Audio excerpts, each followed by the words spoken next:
Hello. Hello, Kaveri मैं तो। हाँ, कावेरी बोल रही हूँ। मैं महेश चतुर्वेदी बोल रहा हूँ, लीलावती भंडारी स्कूल का कोऑर्डिनेटर। आप जल्दी से डीएल मेमोरियल हॉस्पिटल पहुंचिए। क्यों महेश जी, श्रुति तो ठीक है ना? आपकी बच्ची को बहुत ब्लीडिंग हो रही है। अब ज्यादा सवाल मत कीजिए, जल्दी हॉस्पिटल पहुंचिए। अरे लेकिन हुआ क्या है श्रुति को? खून बह रहा है बता रहे थे, कुछ साफ साफ नहीं बोले मैंने, और बस जल्द से अस्पताल पहुंचने को कहा है। सिस्टर, हमारी बच्ची कैसी है? श्रुति नाम है उसका, स्कूल वाले लाए। कहाँ है वो? कौन, वो 10 साल की बच्ची? हाँ। जिसकी ब्लीडिंग हो रही थी? हाँ वही, कहाँ है? वो तो मर गई, मरी हुई तो लाए थे उसको यहाँ।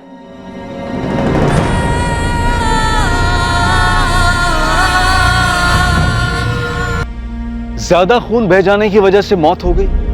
आखिर श्रुति महतो के साथ स्कूल में ऐसा क्या हुआ था? कई सवाल सर उठा रहे थे और इन सवालों के जवाब इस 10 साल की बच्ची के साथ हुए भयानक अपराध के रूप में सामने आने वाले थे। मनोहर भाई, स्कूल वाले लेके गए थे ना, क्या कहा उन लोगों ने? हुआ क्या था श्रुति को? कुछ नहीं बोले वो लोग। हॉस्पिटल वाले तो ठीक से देखने में नहीं दिया हमारी बेटी को। अरे ऐसा क्या हो गया स्कूल में? कल ही तो शाम को खेल रही थी निशा और मोनू के साथ, तब तो एकदम ठीक थी। अरे स्कूल भी हंस खेल कर गई थी, कोई तकलीफ होती तो मेरी बच्ची मुझे नहीं बताती क्या? मैंने ही स्कूल छोड़ा था उसको, पैसे भी मांगी थी, बोली मम्मी सब लोग गोला खाते हैं स्कूल में, हम भी खाएंगे। मम्मी 5 रुपए चाहिए, गोला खाना है, सब लोग खाते हैं। पैसे नहीं है, पगार आने दे दूंगी 2 हफ्ते बाद। 2 हफ्ते बाद? मम्मी 2 हफ्ता कितना दूर है? 2 हफ्ते में कुछ हो गया तो? श्रुति, ऐसा नहीं बोलते बेटा, समझदार हो रही है ना तू, पैसे बचते नहीं है ना। लेकिन 2 हफ्ते बाद पक्का दे दोगी ना? पक्का दे दूंगी। बोल रहे थे बहुत खून बह गया इसलिए नहीं बची। कावेरी, मनोहर भाई, पक्का स्कूल में ही कुछ हुआ है, पता करो, स्कूल वाले कुछ छुपा रहे हैं। अरे ऐसे कैसे खून बह गया? कहाँ से बह गया? बता क्यों नहीं रहे लोग? तो ये सेक्सुअल असॉल्ट हो सकता है। बिना एग्जामिनेशन किए कुछ भी बताना जल्दबाजी होगी। खून काफी बहा है, पहले ये देखना होगा कि ये पीरियड्स था या कुछ और। किसी तरह का एक्सीडेंट हुआ होगा, खेल कूद या कोई चोट। इसमें टाइम लग सकता है, मुझे मेरी टीम के साथ इस पर काम करना होगा, उसके बाद ही मैं आपको कुछ बता पाऊंगा। हुआ क्या था एग्जैक्ट? सर उस वक्त हिंदी की क्लास चल रही थी, तब मैंने देखा कि श्रुति लास्ट बेंच। स्कूल का स्टाफ क्या छुपा रहा है, ये तो आपको गहराई में जाकर पता करना चाहिए। क्या छुपा रहे हैं हम? देखिए वहाँ जो भी था वो पुलिस को मिला है और उसे जांच के लिए भेज दिया गया है। देखिए आप एक काम करिए, आप जगदीश जी से ही पूछिए कि अगर उन्हें कुछ पता है तो वो सामने आए और हमें भी बताए। और वैसे भी जगदीश जी इन्वेस्टिगेशन पूरा होने से पहले अपना फैसला सुनाने के लिए तैयार बैठे हैं, तो जो कुछ पूछना है आपको उनसे पूछो, ना पुलिस से ना हमसे, हमें कुछ नहीं पता। श्रुति महतो की मां कावेरी महतो दूसरों के घरों में मेड का काम करती है। कावेरी सुबह से लेकर शाम तक अलग अलग घरों में काम करते हुए अपना वक्त गुजारती है। श्रुति का पिता मनोहर महतो पेशे से इलेक्ट्रीशियन है, वो इलेक्ट्रिक स्टोर पर काम करता है। अपने स्कूल से छूटने के बाद हर शाम श्रुति अपनी बहन निशा को उसके स्कूल से लेते हुए घर आती। इसके बाद वो दोनों बच्चियां अपने पड़ोसी कालू यादव और प्रमिला के घर में रहती, जब तक उनकी मां कावेरी काम से वापस नहीं आ जाती। कालू यादव पेशे से प्लम्बर है, जो कि काम के बीच दोपहर में खाना खाने के लिए घर आता है। श्रुति और निशा हर शाम कालू और प्रमिला यादव के बेटे मोनू के साथ तब तक खेलती रहती थी जब तक कि उनकी मां वापस नहीं आ जाती थी। उनकी बेटी की मौत से उठा तूफान अब पूरी तरह से सब पर हावी होने वाला था।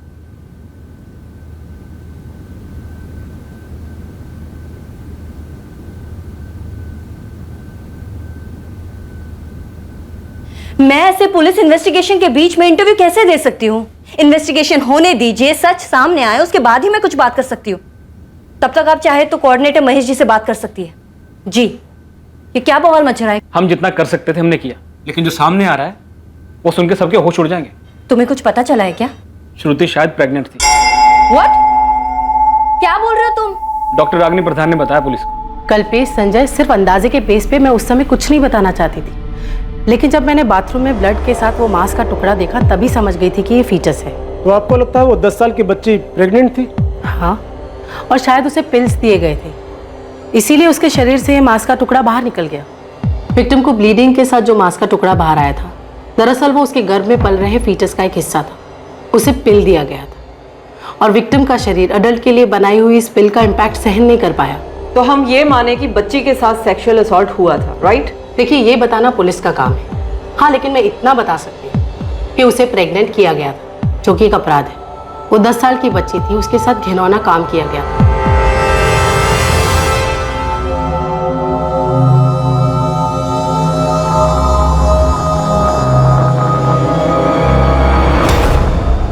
कल्पेश, ये अचानक रातों रात होने वाली चीज नहीं है। उस स्कूल कोऑर्डिनेटर महेश चतुर्वेदी को उठाओ।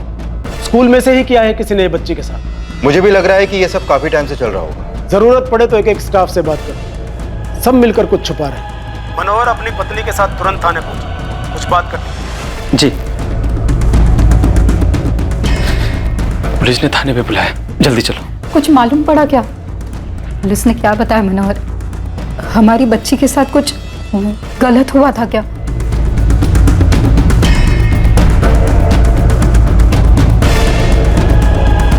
यकीन करना भी मुश्किल है कि इतनी छोटी सी बच्ची का किसी लड़के के साथ ऐसा कुछ होगा।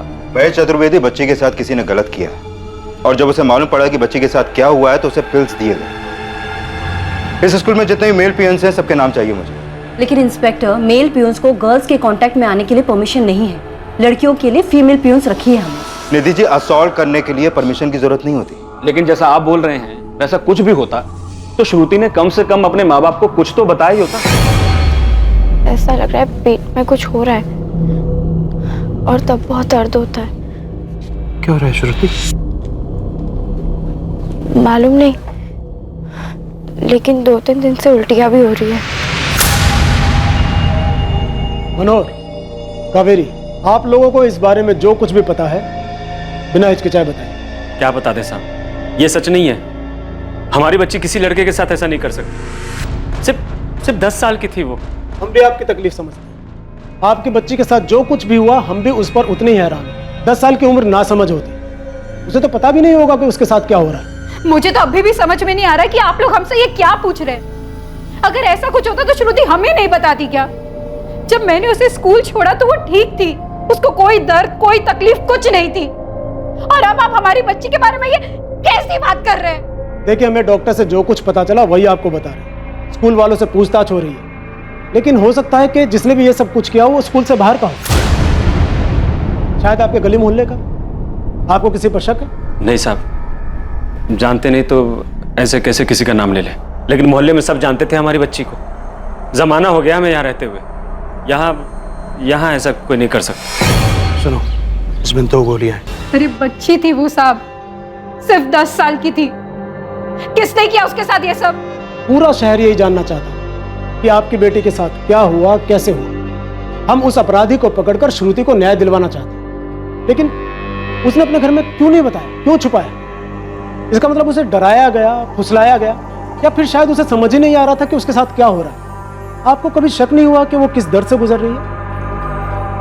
मनोहर, क्या तुम्हारा ध्यान कभी किसी अटपटी बात की तरफ गया कि ऐसा उसके साथ कौन कर सकता है? कौन हो सकता है साहब? साहब, लड़कियों का कोई भी काम होता है हम लोग सादिया और आरती से ही बोलते हैं। कल्पेश जी, इन लोगों को तो सख्त हिदायत है, कितना भी अर्जेंट हो। अगर मामला लड़कियों से जुड़ा है तो फीमेल स्टाफ को इन्फॉर्म करो। महेश, मुझे इनसे बात करने दोगे या तुम्हें ही कस्टडी में लेकर अपनी स्टाइल में पहले तुमसे शुरू करूं? देखिए साहब, इन लड़कियों के मामले से हमारा कोई लेने देना नहीं है। हमारे सीनियर सर ने बोला है कि अगर तुम उन लड़कियों के पास भी गए ना तो तुम लोगों के खिलाफ सख्त कार्रवाई की जाएगी। ठीक है, तुम नहीं तो कोई और होगा। इस स्कूल में लड़के भी बहुत हैं। कभी किसी भी लड़के को देखा श्रुति के साथ या उसके आसपास भी? इन लड़कियों के बारे में अगर सही जानकारी चाहिए तो वो फीमेल स्टाफ ही दे सकती है। ऐसे कैसे हो सकता है कि एक लड़की के साथ ऐसा कुछ हो और किसी को कुछ नहीं पता चला? अब हम कितनी कोशिश करते हैं मैम कि बच्चों को गुड टच और बैड टच के बारे में सिखा सकें, और उनसे पूछते भी हैं कि उनको किसी ने बैड टच तो नहीं किया। अब इसके बावजूद भी अगर श्रुति ने किसी को कुछ नहीं बताया तो क्या कर सकते हैं? ब्लीडिंग वाले दिन तुमने श्रुति से पूछा था ना, क्या बताया था उसने? मैंने पूछा था उससे कि क्या हुआ, पर उसने कुछ नहीं बताया। लेकिन मैं भंडारी जी को क्या बताऊं? वो तो यही पूछ रहे कि जब ये सब हो रहा था तो हम कर क्या रहे थे? कुछ सुनना ही नहीं चाहते। श्रुति ने अपने माँ बाप को कुछ नहीं बताया तो हमको क्या बताती?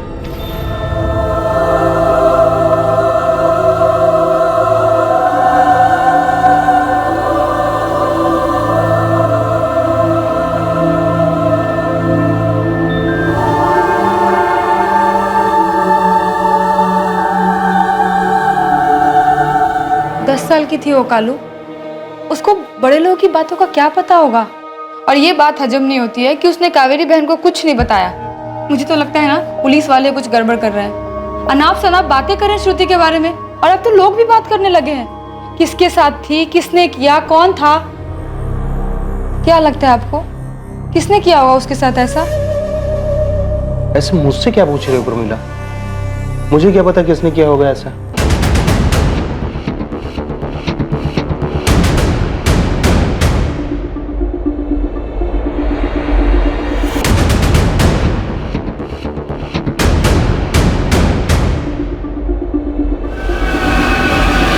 हद हो गई संजय, एक छोटा सा केस भी तुमसे हैंडल नहीं हो रहा है। बवाल मचा दिया है तुमने।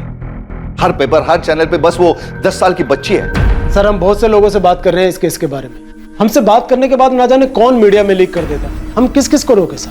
अगर लीक नहीं रोक सकते ना तो थोड़ा सा एफर्ट डालो और इस केस को खत्म करो। क्यों खींच रहे हो इतना? मैं तो साफ देख रहा हूं कि ये काम किसी अंदर वाले का है। पहले बच्ची के साथ दुष्कर्म हुआ, फिर उसको पिल्स दिया गया और बच्ची ने भी किसी को नहीं बताया। ऐसे थोड़ी है ना कि वो किसी की भी बात माने। ये इतनी छोटी सी बात तुम लोगों के ध्यान में नहीं आ रही क्या? सर, हम अपनी तरफ से पूरी कोशिश कर रहे हैं। स्कूल में भी सभी लोगों से पूछताछ कर रहे हैं और विक्टिम के एरिया में भी लोगों को आइडेंटिफाई कर रहे हैं। हमने उसके माँ बाप से भी पूछताछ की है सर। तो तुम्हें कोई मिल क्यों नहीं रहा है? यहाँ पूरे दिगापुर में आग लगी हुई है और मैं नहीं चाहता कि इस आग का धुआं पूरी देश की मीडिया देखे। 24 घंटे है तुम्हारे पास, जो करना है करो, जिसे तोड़ना है उसे तोड़ो। छोटा आदमी हो या बड़ा आदमी, कोई भी हो, उसकी फिक्र तुम मत करो। लड़की के आस पड़ोस और उसके माँ बाप को चेक करो। अगर वो कहते कि उन्हें कुछ पता नहीं तो झूठ बोल रहे हैं वो लोग। 10 साल की लड़की तकलीफ में थी और कैसे नहीं दिखा उनको? सादिया, किसी से डरने की जरूरत नहीं है, स्कूल मालिक से भी नहीं, और आरती तुम्हें भी। तुम लोगों को जो भी पता है मुझे बता दो। सर, जब हमको कुछ पता ही नहीं है तो हम आपको क्या बताएं? सर, श्रुति को जानते थे हम, मगर 14 जुलाई से पहले उसने हमें कभी कुछ नहीं बताया। अगर बताया होता तो हम जरूर महेश सर या निधि मैडम को बता देते। मैं समझ सकता हूं कि अपने ही स्कूल स्टाफ के खिलाफ आवाज उठाना इतना आसान नहीं है, लेकिन पुलिस है तुम्हारे साथ और शुरू से लेकर आखिरी तक रहेगी। स्कूल का कौन सा लड़का था, या फिर कोई पियून था? इनमें से कोई भी नहीं था। महेश था, या फिर खुद स्कूल मालिक मदन लाल भंडारी, या फिर उसके बेटे किशन भंडारी ने किया ये सब? तुम लोग चुप क्यों? किसी ने धमकाया तुम लोगों को? डरो मत, हम हैं तुम्हारे साथ। नहीं, किसी ने चुप रहने के लिए नहीं कहा। लेकिन सर, हमें कुछ बताना था। जो भी है साफ साफ बताओ। सर, हमें तो बच्ची का बाप मनोहर वही सही नहीं लग रहा। आप माँ को देख लीजिए, रो रो के बुरा हाल है उसका। पर मनोहर ना रोता है ना चिल्लाता है, बस चुपचाप खड़ा रहता है वहां। अरे, अपनी बेटी के साथ इतना कुछ हो गया और बाप की आंख में एक आंसू नहीं आया? मैं अपनी बेटी को वैसी गोली दूंगा? मैं दूंगा? ये कैसी बात कर रहे हैं आप? दिमाग ठीक है आपका? और तुम्हारी बेटी अब मर चुकी है, दुष्कर्म हुआ था उसके साथ। अरे कितनी बार आप लोग याद दिलाएंगे कि मेरी बेटी के साथ दुष्कर्म हुआ था? मैं जानता हूं, पूरा मोहल्ला जानता है, पूरा दिगापुर जानता है, लेकिन पहले नहीं पता था कि वो इतनी तकलीफ में। और उल्टा आप मुझसे ही पूछ रहे हैं कि मैंने उसे वो गोली देके मारा है? जिसने भी मेरी बेटी के साथ ये सब किया है, बस एक बार हाथ आ जाए, कोर्ट कचहरी नहीं जाऊंगा मैं, बस हाथ आ जाए तो गला दबा के वही फैसला कर दूंगा उसका।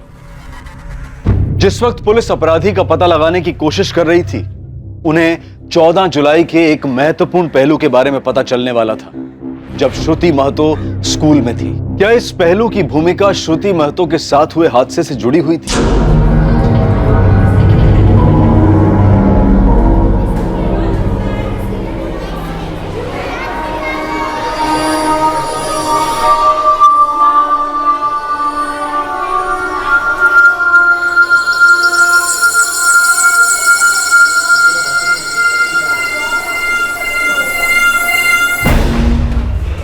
श्रुति बीच में गई थी। बेटा, कब हुआ था ये? मेरे हिंदी वाले पीरियड के पहले वाले पीरियड में? Yes miss. तो फिर वो वापस कब आई? शायद दक्षा मिस के पीरियड में, पर मुझे ठीक से याद नहीं है।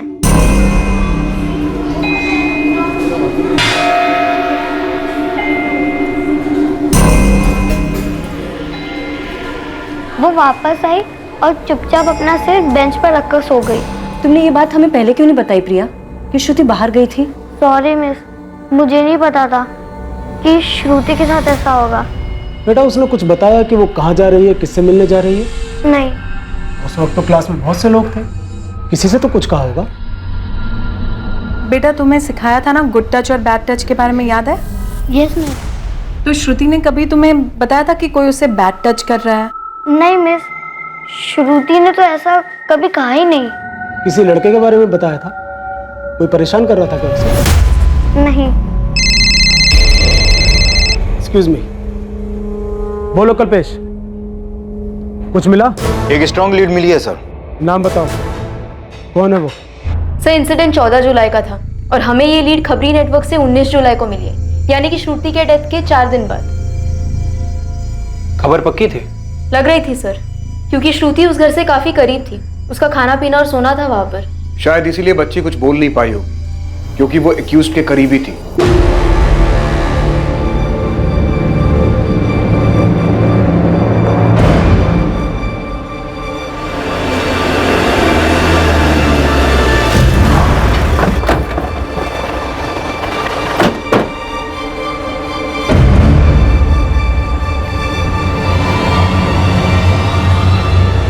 चले कालू यादव, चल।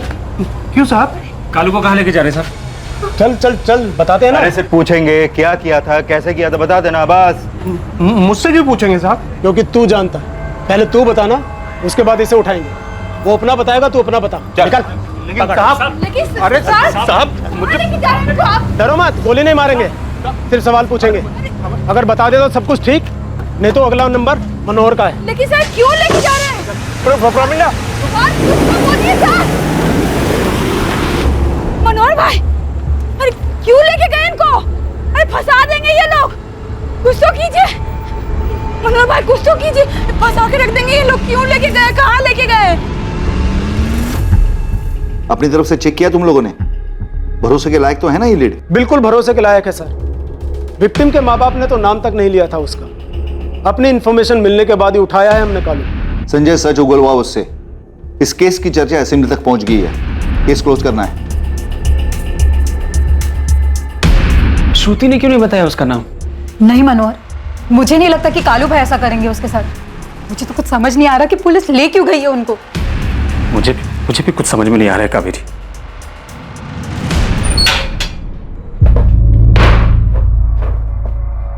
तो साला पड़ोसी है ना मनोहर कावेरी का? जी साहब। खबर पक्की है सर। ये बात हमारे अलावा हर कोई जानता है कि श्रुति स्कूल से आने के बाद शाम तक इसी के यहाँ रुकती थी। अब पता नहीं कावेरी और मनोहर ने हमसे ये बात जानबूझकर छुपाई है और उनके दिमाग से निकल गई।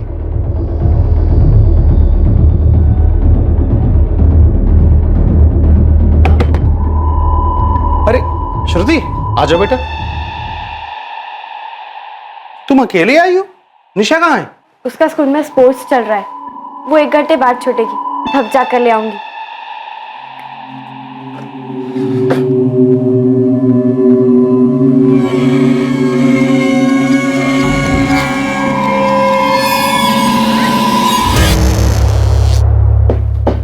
काका, काकी गई है क्या? हाँ बेटा, वो तेरी काकी वो मोनू के स्कूल गई है फीस जमा करने। सर कालू ने डिटेल कन्फेशन दी है। उसने पिल कहाँ से खरीदी, श्रुति को कैसे दी और देने की डेट भी मेंशन की है सर, 13 जुलाई, यानी कि श्रुति के डेथ से 1 दिन पहले। जब कालू ने सब कुछ बता ही दिया था कि उसने पिल कहाँ से खरीदी, कैसे खिलाई, तो फिर क्या तकलीफ थी इन्हें? ये न्यू इन्वेस्टिगेशन की मांग किसने उठाई? सर श्रुति की माँ कावेरी ने। उनको पुलिस इन्वेस्टिगेशन पे भरोसा नहीं था, कह रही थी कि कुछ झोल है, कि पुलिस वालों ने असली आरोपी को बचाने के लिए कालू को पकड़ा था। कालू यादव ने अपने कन्फेशन में सब कुछ बताया तो है। फिर ये जो एलिगेशन लगाए जा रहे हैं, इसका कोई बेस है या बस हवा में बात हो रही? पुलिस ने फंसा दिया कालू जी को कावेरी। ऐसा कोई सोच भी कैसे सकता है कि श्रुति बिटिया के साथ उन्होंने ऐसा किया है? आप लोग कुछ कीजिए, नहीं तो पुलिस वाले ना फांसी पे चढ़ा देंगे उनको। प्रमिला उन्हें कुछ तो मिला होगा ना, इसलिए उठा के लेके गए कालू को। उसने खुद ही तो बताया कि ये सब कैसे किया उसने। हम लोग भरोसा करते थे तुम पर प्रमिला, अपनी बच्ची को छोड़ के जाती थी तुम्हारे भरोसे। कैसे कर सकता है सब कालू? अरे तुम पागल हो गए हो क्या? मेरे पति ने कुछ नहीं किया है। मनोहर भाई साहब, आप कुछ बोलिए ना, नहीं तो वो लोग जिंदगी बर्बाद कर देंगे उनकी। कुछ तो बोलिए, कुछ तो कीजिए। अरे वो ऐसा नहीं कर सकते, कुछ तो कीजिए आप लोग, कुछ तो कीजिए। बच्ची का पड़ोसी था इसके पीछे, लेकिन हमारी तरफ से भी लापरवाही हुई है। पापा खबर तो ऐसी आ रही है कि बच्ची के साथ दुष्कर्म कई महीनों से हो रहा था। वो इस हालत में 2 महीने से थी। वो बच्ची पूरा पूरा दिन आप लोगों के साथ रहती थी, ऐसे किसी को पता नहीं चला कि उसके साथ क्या हो रहा है? अनामिका जी, उसके घर वालों तक को नहीं पता था, हमको कैसे पता चलता? पापा, वो प्रिया जिसने बताया था श्रुति क्लास से बाहर गई थी, अब प्रेस उसी को बेस बना के पुलिस से सवाल कर रही है। कह रही है कि इतना इंपॉर्टेंट एंगल पुलिस कैसे छोड़ सकती है। अरे लेकिन उसने बताया कि बाहर गई थी, ये तो नहीं बताया ना कहाँ गई थी। शायद बाथरूम गई हो। पापा, जगदीश जी होंगे इसके पीछे। सही सुना है आप लोगों ने। आरोपी हमारी कस्टडी में है, कंफर्मेशन के लिए उसका मेडिकल करवाया जाए। क्या आरोपी ने अपना अपराध कबूल कर लिया है? जी हाँ, आरोपी ने कन्फेस किया अपना जुर्म। उसने हमें खुद बताया है कि उसने उस 10 साल की बच्ची का कब और कहां पर यौन उत्पीड़न किया था, और जब उसे पता चला कि मामला बिगड़ गया है तो उसने बच्ची को पिल्स भी दिए। कालू यादव ने सोचा कि जब बच्ची ने पहली बार कुछ नहीं बोला तो इस बार भी चुप रहेगी, इसलिए उसने पिल्स दिए, जिसे बच्ची का शरीर सहन नहीं कर पाया। उसे ब्लीडिंग हुई, जिसके चलते उसकी डेथ हो गई। लेकिन हमें तो पता चला है कि ये काम कालू यादव का है ही नहीं। पुलिस स्कूल वालों को बचाने के लिए कालू यादव को गलत फंसा रही है। हम लोगों ने अपनी इन्वेस्टिगेशन अच्छे से की है, तभी आरोपी का बयान आप लोगों के सामने रखा है। लेकिन आप लोगों ने अंदाजा लगाकर हर बार हमारा काम मुश्किल करने की कोशिश जरूर की है। मुझे नहीं लगता कि आरोपी के बयान से बढ़कर भी कोई चीज हो सकती है। हाँ, अगर आपको लगता है कि इसका जिम्मेदार कोई और है तो उसका नाम बताइए, उसके खिलाफ भी कार्रवाई की जाएगी। लोग बच्ची के साथ हुए इस हादसे के पीछे स्कूल वालों के होने के बारे में बात कर रहे हैं, लेकिन आपने स्कूल के खिलाफ तो कोई कार्रवाई की नहीं। क्या इसकी वजह बाहुबली मदनलाल भंडारी है, जिसका स्कूल है? क्या पुलिस के ऊपर दबाव है भंडारी को बचाने का? देखिए, स्कूल की पहले भी काफी बदनामी हो चुकी है और मुझे नहीं लगता कि इसमें स्कूल अथॉरिटीज का कोई भी हाथ है, क्योंकि हमारी जांच में उनका नाम कहीं भी सामने नहीं आया है। और रही बात दबाव की, तो जब भी इस तरह का जघन्य अपराध होता है तो हमारे ऊपर जनता की उम्मीदों के अलावा किसी और का कोई दबाव नहीं होता। कहीं इसी दबाव के चलते लोगों को शांत करने के लिए कालू यादव को बलि का बकरा तो नहीं बनाया? देखिए, हमने अपना काम पूरी ईमानदारी के साथ किया। हाँ, आप लोग जरूर हमें बलि का बकरा बनाने की कोशिश कर रहे हैं। आरोपी को हमारे सामने लाया जाए, हम हादसे के बारे में उनसे सवाल करना चाहते हैं। ये केस बहुत सेंसिटिव है मैडम, आरोपी को इस तरह से आपके सामने नहीं ला सकते, इन्फॉर्मेशन लीक होने का डर है। इस बात में कितनी सच्चाई है कि विक्टिम के फादर को शुरू से ही सब कुछ पता था? हम ये एंगल भी टटोल रहे हैं, जो कुछ भी सामने आएगा आपको बता दिया जाएगा। ये सच है? आप शुरू से जानते थे? ये क्या बात कर रही हो कावेरी? अगर मुझे पहले से पता होता तो मैं मरने देता क्या अपने बच्चे को? लोग कह रहे हैं कि वो आपका दोस्त है और आप उसको बचा रहे हो। लोग क्या बोलते हैं उससे मुझे कोई फर्क नहीं पड़ता है। फर्क पड़ता है कि तुम क्या बोल रही हो। अगर कालू मेरा दोस्त है तो उसकी पत्नी परमीला तुम्हारी सहेली है ना। इसके पहले तुम्हारे मन में कभी आया कि कालू ऐसा कुछ कर सकता है? बताओ। अरे मैं क्यों बचाऊंगा उसे? देखो कावेरी, मुझे अब भी लगता है कि कालू ऐसा कुछ नहीं कर सकता। अरे श्रुति को अपनी बेटी मानता था वो।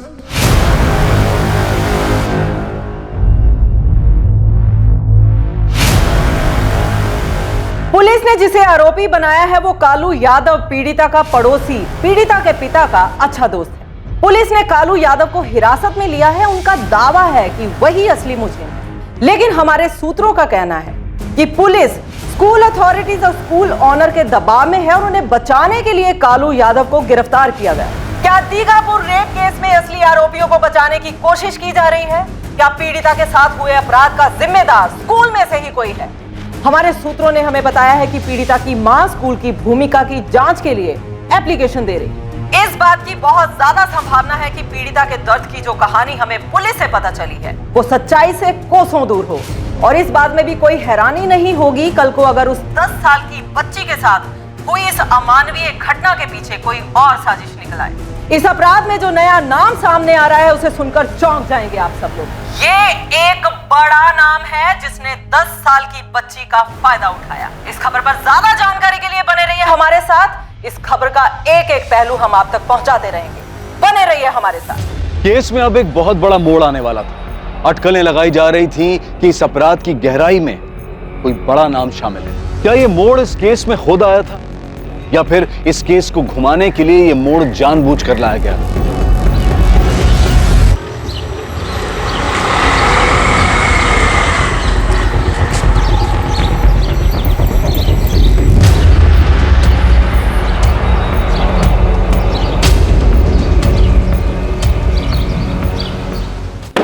सब इंस्पेक्टर कल्पेश शर्मा, आपको समझ में तो आ रहा है ना आप कर क्या रहे हैं?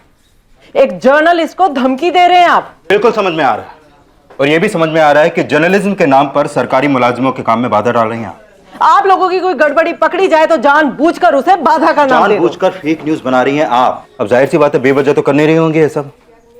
किसके कहने पर कर रही हैं?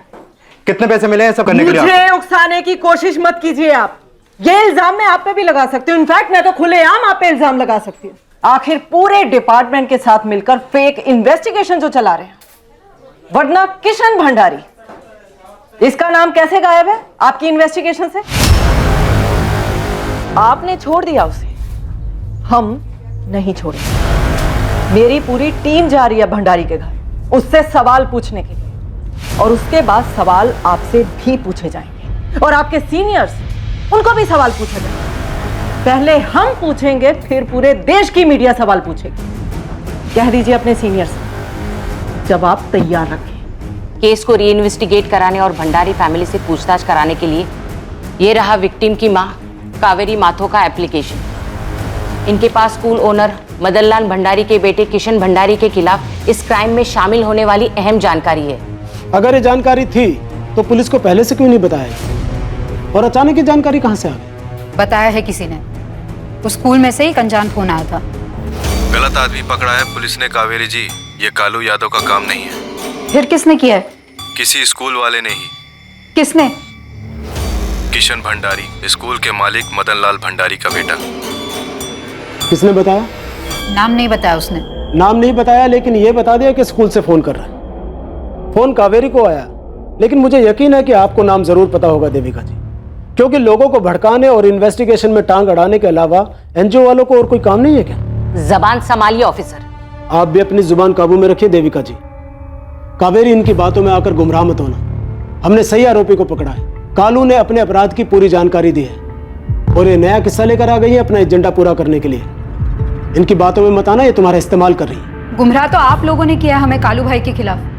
सालों से जानते हैं हम उन्हें, घर जैसा रिश्ता है हमारा, मेरी बच्ची को बेटी जैसा मानते हैं। आप लोगों की बातों में आकर हमने ऐसा सोच भी कैसे लिया कि वो श्रुति के साथ ऐसा कुछ करेंगे? साफ साफ दिख रहा है, ये लोग साजिश रच रहे हमारे खिलाफ, उस बच्चे के खिलाफ, क्योंकि हमें इस केस में घसीटेंगे तो ये केस गुमराह होगा और असली मुजरिम जो है वो छूट जाएगा। ये जगदीश 10 साल की बच्ची की लाश को लेकर राजनीति का गंदा खेल खेल रहा है हमारे साथ। अरे खेलना ही तो हमारे साथ खेलो। हमारे बेटे को, हमारे बेटे किशन का नाम क्यों घसीटा इसमें? उसका स्कूल से कोई नाता नहीं है, और वो स्कूल जाकर ऐसा घिनौना काम क्यों करेगा? देखिए, हम पुलिस की किसी भी कार्रवाई का सामना करने के लिए तैयार हैं। उस 10 साल की बच्ची के साथ जो हुआ, मुझ पर ऐसा भद्दा आरोप न लगाया जाए। पुलिस वाले मुझसे जो पूछना चाहे पूछ सकते हैं, मगर मुझे ढाल बना के मेरे पापा के स्कूल को हड़पने की कोशिश करना ठीक नहीं है। मैं बेगुनाह हूं और ये सब नाटक सिर्फ और सिर्फ मेरे पापा के स्कूल को हड़पने के लिए किया जा रहा है और कुछ नहीं। हमें यकीन है कि उस बेचारी बच्ची के घर वालों को या तो डराया गया है या फिर उन्हें कोई लालच दी गई है, लेकिन हमें उनसे पूछना चाहिए कौन है इसके पीछे जो मेरे भाई को फंसाना चाहता है। हम इन झूठे आरोपों से डरने वाले नहीं हैं। पूरे दीगापुर शहर में अब मोर्चा निकाला जाने लगा। विरोध प्रदर्शन शुरू हो गया था। हर तरफ से मांग की जाने लगी कि इस केस की री इन्वेस्टिगेशन हायर अथॉरिटी से करवाई जाए। हर तरफ से दबाव बढ़ने के बाद पुलिस ने स्कूल ओनर मदनलाल भंडारी के बेटे किशन भंडारी से पूछताछ की, लेकिन उन्हें किशन भंडारी के खिलाफ कुछ भी नहीं मिला और केस के मुख्य आरोपी पीड़िता के पड़ोसी कालू यादव के खिलाफ सबूत जैसे कि तैसे बने रहे। लेकिन चारों तरफ हो रहे विरोध प्रदर्शन ने केस में दोबारा इन्वेस्टिगेशन की मांग को ठंडा नहीं पड़ने दिया। क्या री इन्वेस्टिगेट करें? क्या पुरानी इन्वेस्टिगेशन में कोई गैप है? सर, अगर जानबूझकर कुछ छुपाने के लिए कोई गलती ना की गई हो तो गैप ढूंढ पाना मुश्किल है। सर, पहली बार में तो कोई खामी नजर नहीं आ रही है। अगर बड़े लोग शामिल हो जाएं तो सब पैसों का खेल हो जाता है। पैसे का खेल नहीं तो और क्या है माथुर? उनकी बेटी मरी है, हमने पड़ोसी को पकड़ा है, वो मान भी रहा है, लेकिन अब घर वाले नहीं मान रहे। क्यों? तुम्हें क्या लगता है त्यागी, कौन है इस सब के पीछे? भंडारी फैमिली को तकलीफ देकर जिसे फायदा होगा वो ही है इसके पीछे। इस केस में वो जगदीश पांडे भी है, बाहुबली। दोनों बाहुबलियों का आपस में 36 का आंकड़ा है और उसकी मदद कर रही है वो एनजीओ वाली देविका चौधरी। हमदर्द बनकर अगर वो पैसे देगी तो लेने वाली फैमिली को बुरा क्यों लगेगा भला? किशन भंडारी को कितना चेक किया तुम लोगों ने? लगातार 3 दिन 6-6 घंटे पूछताछ की अलग अलग ढंग से, लेकिन कुछ भी सामने नहीं आया। तो इससे साफ हो जाता है कि बेटे के जरिए बाप को टारगेट करने की कोशिश थी। और कावेरी को जो कॉल आया था उसमें कितनी सच्चाई है?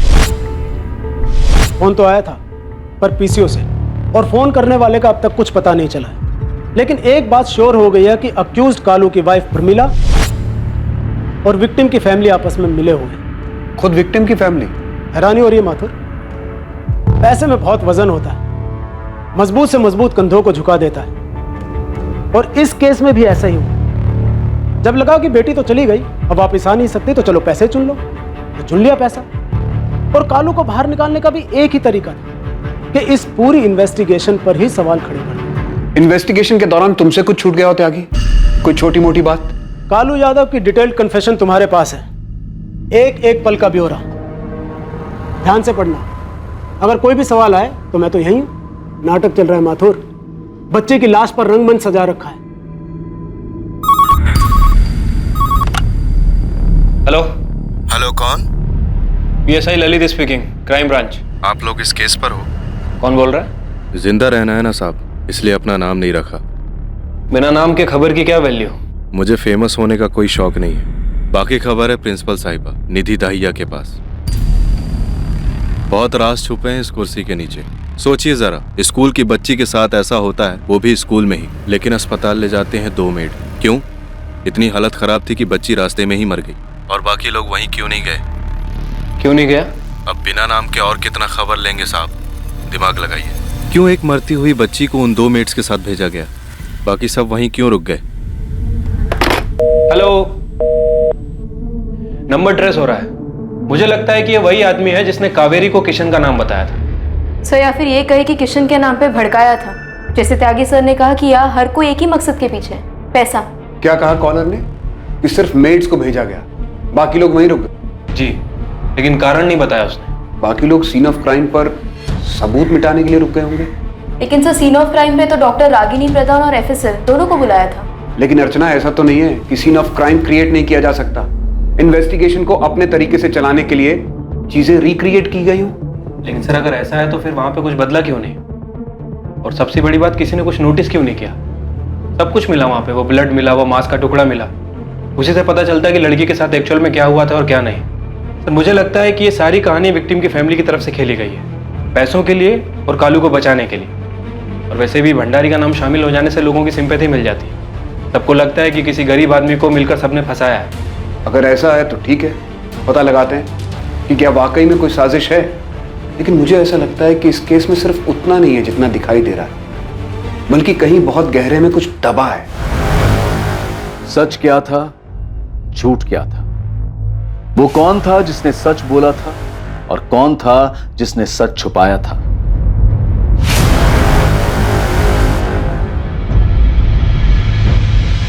महेश चतुर्वेदी, क्राइम ब्रांच आ जाओ, हमसे बात करनी है। श्रुति के साथ आखिर हुआ क्या था और उसका गुनहगार था कौन? महेश, थाने की पुलिस नहीं है, अब सब कुछ क्राइम ब्रांच के पास है। मैं अपनी तरफ से कोई कमी नहीं चाहता,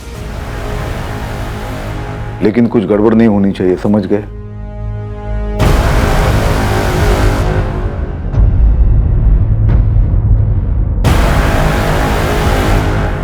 अर्चना, कावेरी तुम्हारी जिम्मेदारी है। पता करो कि उसने अपना स्टेटमेंट क्यों बदला, और वो एनजीओ वाली देविका चौधरी, उसका क्या रोल है नई स्टेटमेंट के पीछे। और ललित, तुम स्कूल जाके पता करो, देखो महेश, प्रिंसिपल और बाकी का स्टाफ और क्या जानते हैं। मैं कालू से बात करता हूँ। एक और इम्पोर्टेंट चीज है, अजीब बात है कि वो इस केस फाइल में नहीं है।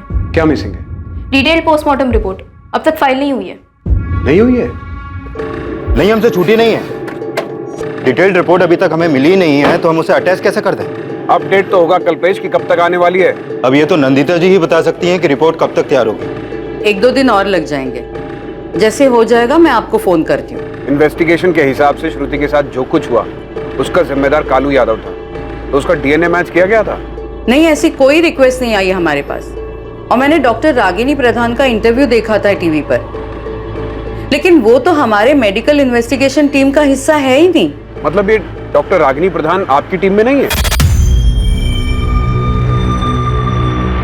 नहीं, जहाँ तक मुझे पता है वो तो प्राइवेट प्रैक्टिस करती है। हाँ, लेकिन जब हम विक्टिम की डेड बॉडी पोस्टमार्टम के लिए तैयार कर रहे थे, तब सब इंस्पेक्टर कल्पेश शर्मा ने डॉक्टर रागिनी प्रधान को अलग से बुला लिया था। एनीवे, मैं डिटेल रिपोर्ट तैयार कर रही हूँ, रेडी होते ही आपके पास भिजवा दूंगी। अब इस केस में आगे आने वाली बातें बहुत चौंकाने वाली थी। ये नई इन्वेस्टिगेटिंग टीम को एक ऐसे भंवर में पटकने वाली थी कि कालू यादव के मुख्य अभियुक्त होने के बावजूद केस की फाइल को क्लोज करने के लिए अभी उन्हें कड़ी मेहनत करनी थी।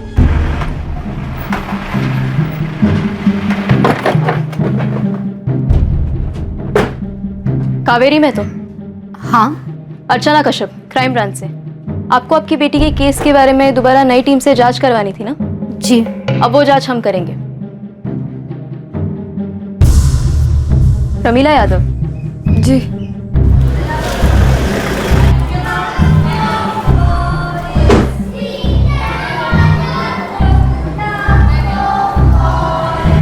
कुछ लेंगे सर? चाय, कॉफी, सीसीटीवी फुटेज जो पहली टीम को नहीं दिए थे आपने।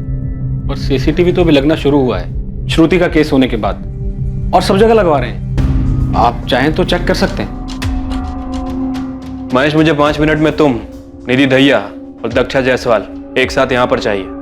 5 मिनट में तो नहीं हो पाएगा, बच्चों की क्लास चल रही है। कब खत्म होगी क्लास? अरे ऐसे कैसे कह रही है? आपके फोन में आया था। एक सेकंड, ये मेरा फोन देख लीजिए। इसमें आपको वो नंबर मिल जाएगा जिससे फोन आया था, बताया गया था कि मेरी बेटी के साथ जो है उसमें किशन भंडारी का ही हाथ है। इसकी कोई जरूरत नहीं है, ये नंबर हमारे पास भी है। फोन पीसीओ से आया था और इसी पीसीओ से हमें भी एक कॉल आया था।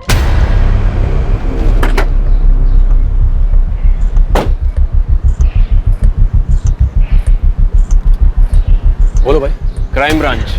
पीसीओ है साहब, बहुत लोग फोन करते हैं यहाँ से। लेकिन देखा तो होगा ना तुमने, 2 बार आया था वो। एक बार 20 जुलाई को रात 10:30 बजे एक औरत को फोन किया था। फिर किसने किया है? किसी स्कूल वाले ने ही।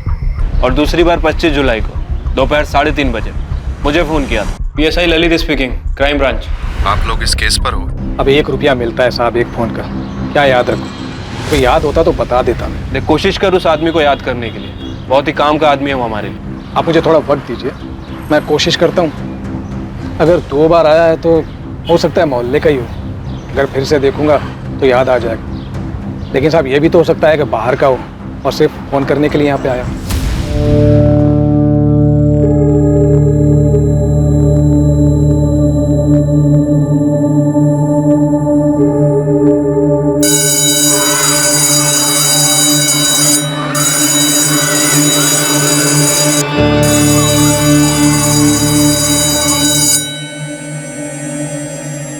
तूने अपने बयान में लिखा है कि जिस दिन श्रुति अकेली निशा के बिना घर पर आई और तेरी बीवी प्रमिला भी घर पर नहीं थी, उस दिन तूने श्रुति के साथ बहक गया था। मैं साहब, तो वो चुप क्यों रही? चिल्लाई क्यों नहीं? वो मुंह दबा दिया था। उसकी हालत और खराब हो गई, कब पता चला तुझे? जब पेट दर्द और उल्टी शुरू हुई तो डॉक्टर बन गया। 10 साल की बच्ची को दवा दे दी। कहां से लाया था दवा? एरिया की बाहर की दुकान से। दुकान का नाम याद नहीं। जब श्रुति की मौत की खबर आई तब तो समझ में आ गया होगा कि तूने श्रुति को मारा है। पाप हो गया था साहब मुझसे।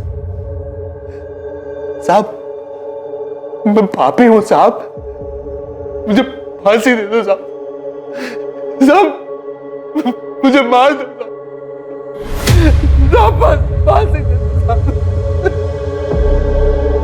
कालू भाई ऐसा कर ही नहीं सकते। अरे बहुत सालों से जानते हैं हम उन्हें। एकदम गलत इल्जाम लगाया गया है उन पर। और तुम्हें स्कूल वालों पे इल्जाम लगाने के कितने पैसे मिले?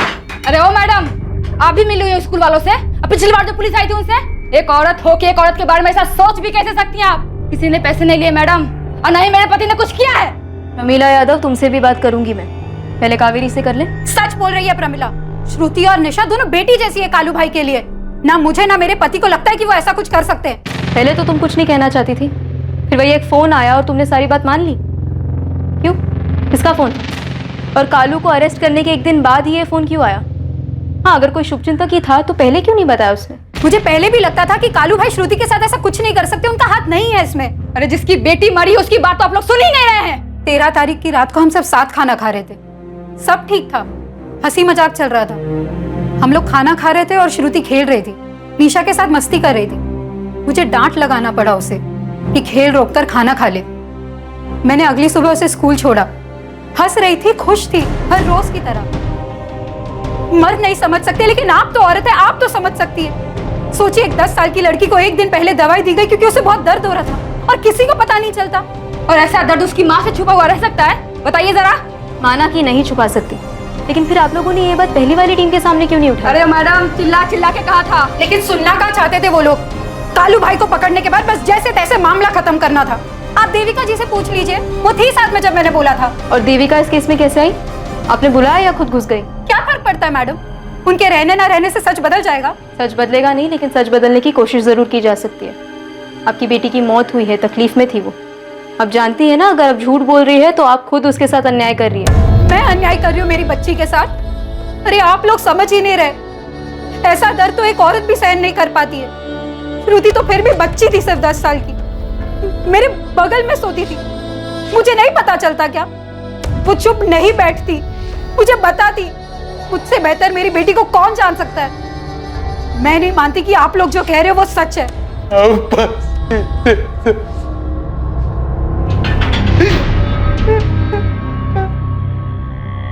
कालू तू सच बोल रहा है? लड़की चिल्लाई नहीं, किसी से कुछ नहीं कहा, सच कह रहा है ना? हाँ साहब, मैं गुनहगार हूँ साहब, हूँ मैं साहब, मुझे मार दो साहब, मुझे फांसी चढ़ा दो साहब, मैंने कर दो साहब। कोई तो सच छुपा रहा है सर, कुछ बड़ा झोल है।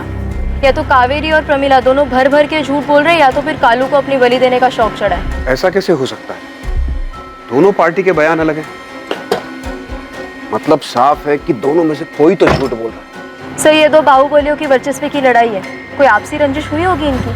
अब इससे उनको तो कोई फर्क नहीं पड़ेगा, पर बेचारे ये गरीब लोग जरूर पिस जाएंगे इस पैसों के खेल में। त्यागी सर ने ठीक ही कहा था कि बच्चे की लाश पर रंगमंच सजा रखा है इन लोगों ने। कोशिश बेकार है तुम्हारी जगदीश। मैं जानता हूँ देविका चौधरी तुम्हारे कहने पे मेरी बदनामी कर रही है। लड़की की जान चली गई और तुम्हें अपने नाम की पड़ी है भंडारी। उस लड़की के साथ जो दुष्कर्म हुआ है उसका परिणाम तो भुगतना ही होगा। कानून को अपना काम करने दो। कब तक बचाओगे कानून से?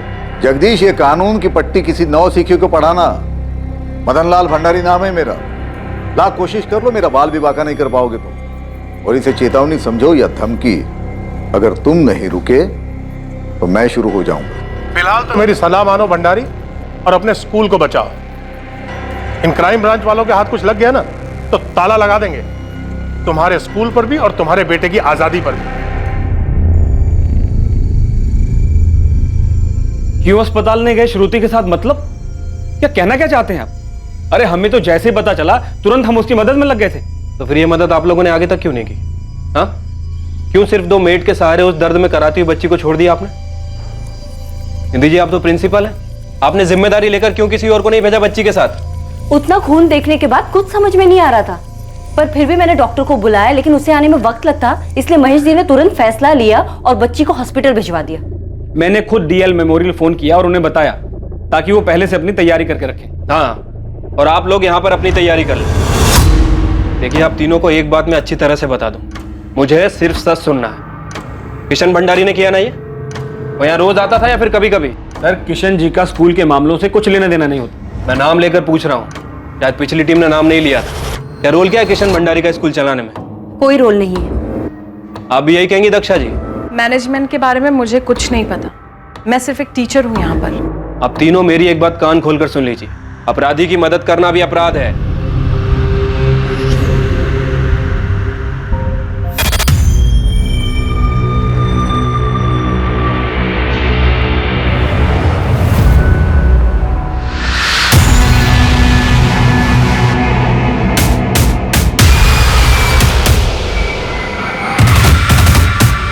ये झमेला तुम ही देखो महेश, मैं रेजिग्नेशन दे रही हूँ। सोच लीजिए मैडम, ये 2 बाहुबलियों की आपस की लड़ाई है और बेवजह स्कूल को बदनाम किया जा रहा है। आरोपी तो जेल के अंदर है। वो क्राइम ब्रांच वाले गलत तो नहीं बोल रहे ना महेश? क्यों तुमने श्रुति को हॉस्पिटल में सिर्फ सादिया और आरती के साथ भेजा? खुद क्यों नहीं गए? मुझे क्यों नहीं कहा? मैडम, जब मैं था ना, आप भी वहीं थी। अब आप सारी जिम्मेदारी मेरे कंधों पर डाल रही ना। मैंने आपको रोका था कि वहां मत जाओ, किसी को मत भेजो। मैं तो सिर्फ कोऑर्डिनेटर हूँ, आप प्रिंसिपल हैं, जिम्मेदारी आपकी बनती थी। तो अब तहकीकात किस दिशा में करनी है ये भी आप लोग बताएंगे हमें। मैं तो आप लोगों को दिशा दिखाने की कोशिश कर रहा हूँ ताकि आप लोग पहले वाली टीम की तरह भटके नहीं। अरे भाई, शुभचिंतक हूं मैं आप लोगों का। बहुत बहुत शुक्रिया जगदीश जी, हमारी चिंता करने के लिए। चल क्या रहा है यहाँ पे? ये मदन लाल फोन करके बोल रहा है कि केस को गलत दिशा में मत ले जाओ। त्यागी ठीक ही कह रहा था। ये री इन्वेस्टिगेशन केस को घुमाने के लिए शुरू करवाया गया है। सब लोग अपना अपना मतलब पूरा करना चाहते हैं। सर वो एनजीओ वाली देविका भी आई थी अर्चना से मिलने। आप लोगों को बस इतना बताना चाहती हूँ कि भंडारी परिवार काफी कुछ छुपा रहा है। वो हम पता कर लेंगे। उस लड़की को जानबूझकर निशाना बनाया गया मैडम। निशाना बनाया गया? क्यों? गरीबी मैडम, गरीबी। उस लड़की की माँ ने फीस कम करने की रिक्वेस्ट की तो उन लोगों ने ऐसा बदला लिया। क्या बोल रही है आप कि श्रुति को टारगेट किया गया था? इस केस में एक और नया मोड़ आया, लेकिन इसी के साथ पीड़िता की पोस्टमार्टम रिपोर्ट से एक और चौंकाने वाली चीज पता चली। डॉक्टर नंदिता, जिस पर हम काम कर रहे हैं उससे भी कुछ अलग मिला है क्या? अब तक जो भी सामने आया है ये उन सबसे अलग है। ये सुनकर आप शॉक्ड हो जाएंगे। मुझे लगता है ये सारी चीजें जानबूझकर छिपाई गई, केस को दबाने के लिए कवर अप किया गया है। मैं अभी पहुंच रहा हूँ। पुरानी टीम कह रही है कि उनको भी नहीं पता था ये। झूठ बोल रहे हैं वो लोग। मैंने जब किशन भंडारी का नाम लिया था तभी बताया था उनको कि मैं फीस कम करवाने के लिए स्कूल गई थी। हम पति पत्नी मिलकर भी इतना ही कमा पाते कि किसी तरह घर चला सके। कोशिश रहती है कि बच्चों को भूखा ना सोने दे। श्रुति के अलावा एक और बेटी है हमारी, 5वीं से, उसे भी यही पढ़ाना है। मैं समझ सकती हूँ कावेरी, लेकिन अगर फीस कम कराने की बात है तो तुम महेश जी से बात कर लो। इस मामले में वही कुछ कर सकते हैं। फैसला तो अनामिका जी करती है, मैं तो सिर्फ रिक्वेस्ट कर सकता हूँ। तो सर जी आप उनको बताइए ना हमारी हालत के बारे में। ठीक है, मैं बात करता हूँ, लेकिन अगर तुम खुद अनामिका जी से जाकर उनकी कोठी पर बात करो तो ज्यादा बेहतर होगा। मैं गई थी उनके कोठी, लेकिन अनामिका जी नहीं मिली, ये किशन मिला वहां। कौन सी क्लास में ये? बता श्रुति। 7th स्टैंडर्ड में। ठीक है, मैं देखता हूँ हम क्या कर सकते हैं। बड़ी मेहरबानी होगी साहब, थोड़ा बोझ हल्का हो जाएगा। आप फिक्र मत कीजिए, मैं बात करता हूँ अनामिका से भी और महेश जी से, जो होगा आप बता देंगे। कितनी कम हुई थी फीस? नहीं हुई, उसके पहले मेरी बच्ची को मार डाला। तुम गई कब थी उनसे बात करने? ये साल शुरू होने के पहले। तुम्हें किशन भंडारी पर ही क्यों शक है? वो फिर आया था तुम्हारी बेटी से मिलने? मेरे सामने तो नहीं मिला, लेकिन मैं जानती हूँ ये उसी ने किया है, कालू भाई ने नहीं। क्या मिला आपको डॉक्टर? आपने कहा शॉकिंग है। विक्टिम को सोडोमाइज किया गया था, उसके साथ अस्वाभाविक दुष्कर्म हुआ है। सोडोमाइज्ड? अस्वाभाविक दुष्कर्म? यस। इसके अलावा भी एक और चौंकाने वाली बात सामने आई ऑफिसर। विक्टिम की डेड बॉडी से हमें किसी पिल के कोई भी ट्रेसेस नहीं मिले। उसके साथ बहुत बुरी तरह से अस्वाभाविक दुष्कर्म हुआ है, जिसकी वजह से बहुत खून बहा और डेथ हुई। तो फिर ये प्रेगनेंसी वाली बात कहां से आ गई? मैं भी हैरान हूँ कि ये अफवाह सामने कैसे आई, जबकि श्रुति के साथ जो कुछ भी हुआ वो अननेचुरल था। वो फिजिकली इमेच्योर थी। फिजिकली इमेच्योर मतलब आप ये बोल रही हैं कि वो पेट से हो ही नहीं सकती? किसी भी हाल में हो नहीं सकती। मुझे ये समझ में नहीं आ रहा कि डॉक्टर रागिनी प्रधान इस नतीजे पर कैसे पहुंची और उन्होंने इन पिल्स का जिक्र कैसे किया। जब मैं पोस्टमार्टम कर रही थी तो मुझे समझ में आ रहा था कि कुछ ना कुछ तो गड़बड़ है। हमने विसेरा और डीएनए प्रिजर्व किया है और अब मैं श्योरिटी के साथ कह सकती हूँ कि विक्टिम प्रेग्नेंट हो ही नहीं सकती।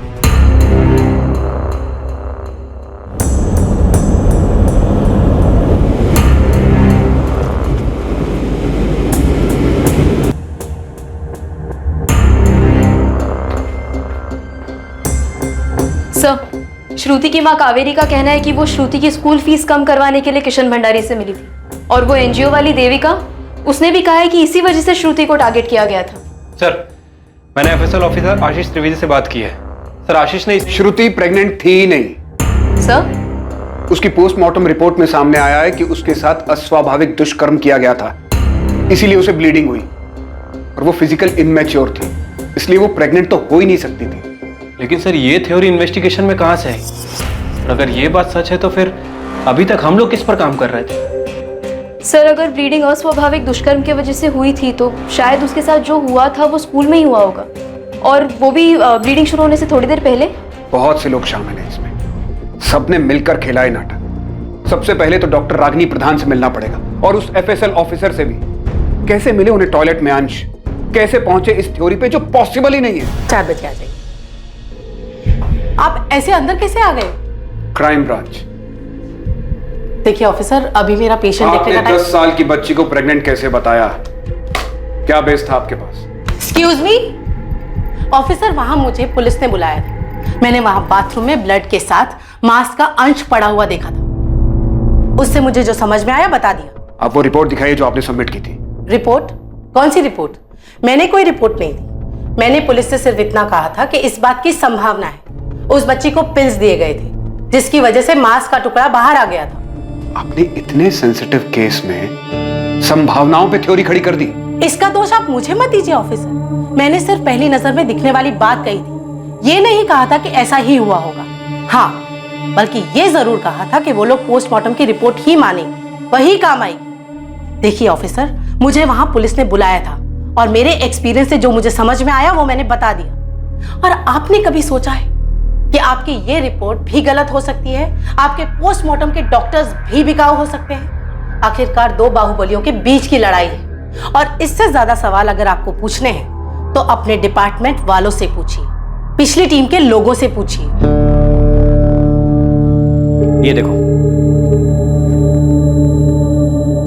जहां से ब्लड सैंपल्स मिले वहां भी कुछ नहीं था। आशीष, मैं उस अंश की बात कर रहा हूँ, टॉयलेट में था वो। नहीं के बराबर था वो। हमें जहां पर बताया गया था हमने हर जगह पर चेक किया, क्लासरूम, टॉयलेट और जहां पर भी खून था।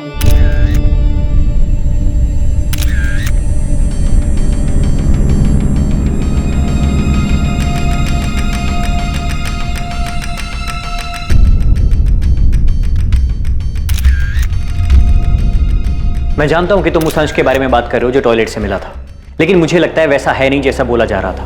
मैंने डॉक्टर नंदिता से बात की कि विक्टिम के साथ ऐसा दुष्कर्म नहीं हुआ था। आशीष, ऐसा भी तो हो सकता है कि कोई गलती हुई हो, सीन को क्रिएट किया गया। ये मैं नहीं बता सकता।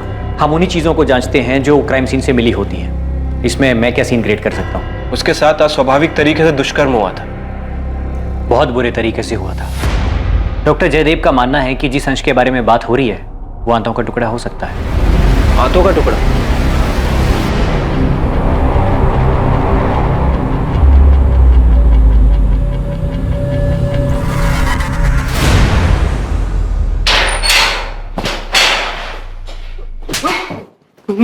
सच उगलवाने के लिए मैंने बहुत क्रिमिनल्स की हड्डी तोड़ी है, लेकिन पहली बार झूठा इल्जाम अपने सर पर लेने वाले को पीट रहा हूं मैं। बता, बोल, किसके लिए बलि का बकरा बन रहा है तू? बोल कालू, किसके लिए बलि का बकरा बन रहा है तू?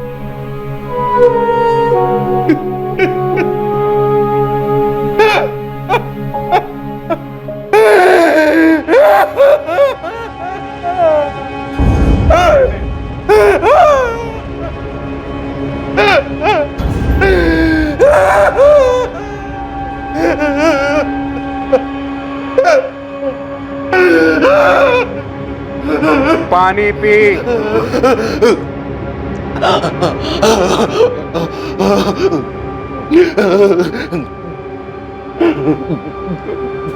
क्यों किया कालू? किसके लिए? किसके लिए साहब? किसके लिए साहब?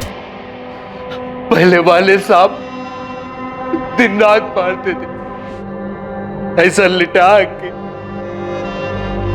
पता नहीं कैसे कैसे साहब कहां कहां मारा है साहब, हम दिखा भी नहीं सकते आपको। वो बड़े साहब ने मुझे बताया कि मैंने क्या किया, तोते के जैसे रटा दिया। किसी ने भी नहीं सोचा कि उस बच्ची को मैं बहुत ज्यादा प्यार करता था, अपनी बेटी के जैसे। मेरी बात किसी ने नहीं मानी, किसी ने नहीं मानी साहब। लेकिन मैंने तो नहीं मारा तुझे, आराम से पूछा था, फिर सच क्यों नहीं बोला तू? वो साहब लोग भी आते थे तो यही बोलते थे, लेकिन अगर मैंने कुछ किया हो तो बताओ। वो पूछते थे फिर मारते थे, पूछते थे फिर मारते थे। परेशान हो गया था साहब, मैंने तो उम्मीद छोड़ दी थी, इसीलिए वही आपसे बता दिया साहब। और अब बाहर जाके मैं करूंगा भी क्या? दुनिया की नजरों में हजारों सवाल होंगे, सब बलात्कारी कहेंगे मुझे, अपनी बेटी का ही बलात्कार। अपने घर वालों से कैसे नजर मिलाऊंगा साहब? उम्मीद मत छोड़ कालू। श्रुति की मां कावेरी ने भी यकीन नहीं किया कि तू ऐसा कुछ कर सकता है। तुझे पकड़ा तो उन लोगों ने हंगामा कर दिया, हम इस केस की जांच फिर से कर रहे हैं। तो आप लोग मुझे बचा लेंगे? तुझे तुरंत तो नहीं छुड़वा सकता, क्योंकि चार्जशीट में तेरा इकरारनामा है, लेकिन इतना भरोसा रख कि अब कोई तेरा बाल भी बांका नहीं कर पाएगा। ललित, पूरी भंडारी फैमिली, सारे स्कूल स्टाफ को उठा लो, प्रिंसिपल, टीचर्स, कोऑर्डिनेटर, कोई नहीं छूटना चाहिए। डीएसपी सर के ऑर्डर्स हैं हमारे पास, कोई प्यार से न माने तो घसीट कर ले आना सबको। और अर्चना, 2 घंटे के अंदर तुम्हें स्कूल को सील करने का ऑर्डर मजिस्ट्रेट के ऑफिस से मिलेगा। सबसे पहले हमें स्कूल को अच्छे से छानना होगा। ठीक है सर। सर, श्रुति के बगल में बैठने वाली लड़की प्रिया, उसे बुला लूं? सर, उसी ने हमें बताया था कि श्रुति क्लास से बाहर गई थी। पेरेंट्स के साथ बुलाओ उसको, बात करते हैं, देखते हैं क्या बताया था उसने पहली टीम को।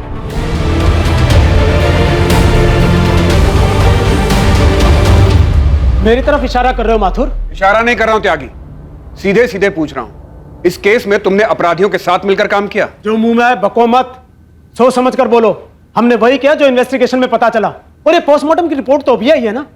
क्या अब तक हम हाथ पर हाथ धरकर बैठे रहते? खेल खेल रहे हैं ये लोग। तुम क्यों चिढ़ रहे हो कल्पेश? तुम्हारा खेल बिगड़ गया इसके लिए? मिली भगत सामने आ गई सबकी। अब ये भी बता दो कि डॉक्टर रागिनी प्रधान कहां से आ गई इसमें? सुना वो तुम्हारी जान पहचान वाली है? मेरी जान पहचान वाली है, इसीलिए अर्जेंट में आई, क्योंकि टॉयलेट में कुछ पड़ा हुआ मिला था और वो बहुत बड़ा सबूत साबित हो सकता था। पानी में बह सकता था, वेस्ट हो सकता था। ऑन द स्पॉट डिसीजन लेना था, एक्सपर्ट की जरूरत थी, इसलिए डॉक्टर रागिनी प्रधान को बुलाया। समझ में आया? असली रिपोर्ट को साफ करने की पूरी तैयारी कर ली थी तुमने। किसके कहने पे किया ये सब? रिपोर्ट में और क्या क्या बदला सबने मिलकर? त्यागी, उस बच्ची को सोडोमाइज्ड किया गया था, फिजिकली इमैच्योर थी वो बच्ची। कैसे दबाई ये बात? बाहुबली लोगों का आते हैं इन सब में। अगर उन्हें कुछ दबाना ही है तो वो पोस्टमार्टम रिपोर्ट भी तो बदल सकते हैं। मैंने पहले बताया था माथुर, रंगमंच सजाया गया बच्ची की लाश पर। यह केस उतना आसान है नहीं जितना दिखाई देता है। आग का कुआं है, जितनी गहराई में उतरोगे उतने जलोगे। बचोगे तो तुम भी नहीं त्यागी, क्योंकि तुम भी इसी रंगमंच का हिस्सा हो। सच्चाई को तो मैं खोद निकालूंगा, चाहे तुमने उसे कितने गहरे में क्यों ना दबा के रखा हो। और एक रिपोर्ट और बनेगी कि कैसे वर्दी पहन के तुम लोग अपराधियों के साथ जाकर मिल गए। ठीक है, हमने अपना काम किया, तुम अपना काम करो, लेकिन एक बात याद रखना, हम और तुम उन लोगों में से नहीं है। हम लकीर के इस तरफ हैं। नहीं त्यागी, मैं तुम्हारे हम में शामिल नहीं, मैं तुम्हारी तरफ नहीं। गलत दिशा में जा रहे हो ऑफिसर, गलती कर रहे हो तुम। गलती तो अब सुधारी है भंडारी जी। अब समझ में आया कि आपने केस को किस दिशा में भटकाया था। सर सर सर मेरी बात सुनिए। आप लोग जगदीश पाल के बहकावे में आ रहे हैं। वही मास्टरमाइंड है इस सब फसाद का। पता कीजिए आप, वो पोस्टमार्टम रिपोर्ट में उसी ने हेराफेरी करवाया। वो सब हम पता कर लेंगे, लेकिन अभी तू बताएगा कि तूने क्या हेराफेरी की है। चल सर।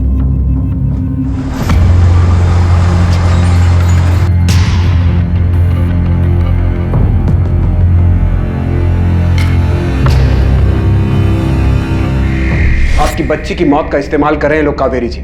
आप सही थी, बहुत बुरा हुआ है आपकी बच्ची के साथ, लेकिन वो नहीं हुआ जो हमें बताया गया है। मतलब कालू भाई ने कुछ नहीं किया ना? नहीं, स्कूल में से किसी ने किया है। किसने? किशन भंडारी ने किया? हम पता लगा रहे हैं और बहुत जल्द आपको भी बता देंगे। इन लोगों ने सबूत मिटाने की कोशिश की है, लेकिन हम लोग इन्हें छोड़ेंगे नहीं, पकड़ के रहेंगे। तुम्हारे साहब को बोलो और भी काम है हमें, जो भी बात करनी है जल्दी करो। सुना नहीं क्या तुमने?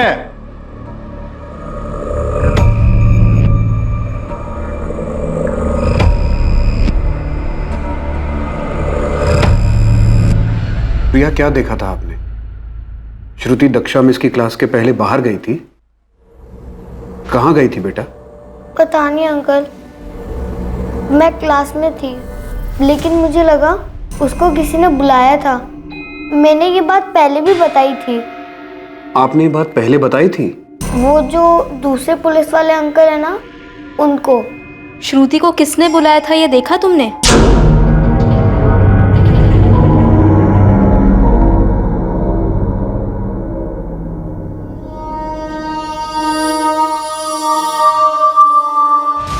कौन था वो प्रिया? किसने बुलाया था? किशन भंडारी था? तुम किशन भंडारी को जानती हो ना? नहीं, पर मैंने देखा नहीं कि उसे किसने बुलाया था।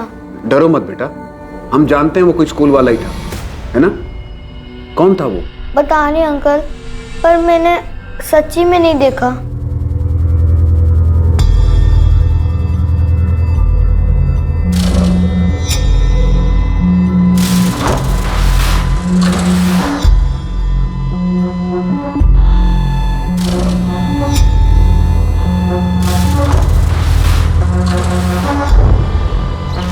यहां से बाहर आई हो।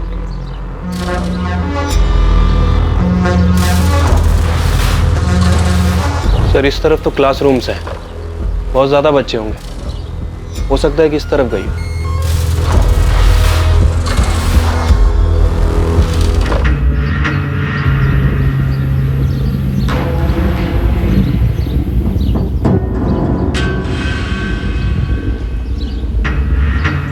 ये क्या है साहब? स्टोर रूम है। ताला क्यों लगा स्टोर रूम में? साहब चाबी हमारे पास नहीं। जल्दी लेकर आओ। पहले स्कूल में कुछ हुआ और किसी को पता ही ना चले, ऐसा तो नहीं हो सकता। सर बच्चों को पता नहीं चला एक बात समझ में आती है, लेकिन यहाँ स्कूल में हर आदमी बच्चा बनने की कोशिश कर रहा है। तो मुझे लगता है कि स्कूल में जो भी हुआ है ये प्रिंसिपल और ये महेश ये हमसे मिलकर छुपा रहे हैं। 14 जुलाई को लगभग 10:20 पे श्रुति क्लास से बाहर गई और लगभग 11:05 तक वापस आ गई। किसने बुलाया था उसे? किशन भंडारी ने या आप में से किसी एक ने? निधि जी। मैडम हम कुछ नहीं जानते, किशन जी का स्कूल के मामलों से कुछ लेना देना नहीं, तो वो स्कूल क्यों आएंगे? तुमसे पूछा मैंने, तुम्हारी शक्ल से ही झूठ टपक रहा है, तुम चुप रहो। निधि जी आप बताइए, क्या वो किशन था? मुझे नहीं पता, मैं अपने ऑफिस में थी, अगर वो आया भी होगा तो मुझसे नहीं मिला। आपसे मिला नहीं है? आप अपनी नौकरी बचाने के लिए उसे बचा रही हैं? अरे नहीं चाहिए ऐसी नौकरी, वैसे मैं ये नौकरी छोड़ रही थी, परेशान हो गई जवाब देते देते। बच्ची की जान चली गई, आपके स्कूल में सोडोमाइज किया गया उसे और आप परेशान हो रही है जवाब देते देते। क्यों? क्योंकि आपसे स्कूल मालिक के फैमिली के बारे में पूछा जा रहा है। क्योंकि मुझे सच में नहीं पता, लेकिन शायद इस महेश को पता है, कुछ छुपा रहा है। मैंने इससे पहले भी कहा कि अगर कुछ भी पता है तो बता दे, लेकिन कुछ बता ही नहीं रहा है। मुझे समझ नहीं आ रहा कि मुझे क्यों घसीटा जा रहा है इस सब में। अरे जो कुछ हुआ ही नहीं तो कैसे बोल दूं? मैडम उस दिन किशन जी स्कूल आए ही नहीं थे। किशन नहीं तो कौन था? क्या वो तुम थे? तुमने बुलाया था श्रुति को क्लास से? अरे कैसी बातें कर रही हैं आप? मैं उस छोटी बच्ची के साथ ये सब करूंगा? उसके पड़ोसी कालू का काम है ये, और पहले वाली पुलिस उसे पकड़ भी चुकी है। पता नहीं अब आप लोग उसे बचाने की कोशिश क्यों कर रहे हैं?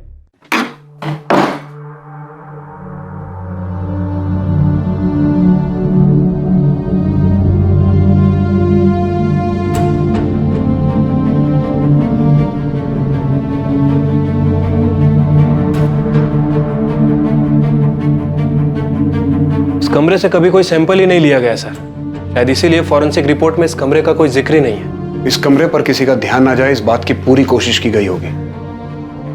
इस कमरे की आखिरी बार सफाई कब हुई थी? 14 जुलाई को, लड़की को हॉस्पिटल भेजने के बाद। साहब मुझे कुछ नहीं पता, मैंने इस कमरे को नहीं साफ किया है। तो फिर किसने की थी? पता नहीं साहब, यहाँ ताला लगा हुआ था। जो अब तेरी जबान पे लगा है। देख हरी, हम जानते तुझे सब पता है, उस बच्ची को इसी कमरे में लाया गया था ना? मैं सच बोल रहा हूँ साहब, मुझे कुछ नहीं पता है, मेरा यकीन कीजिए साहब।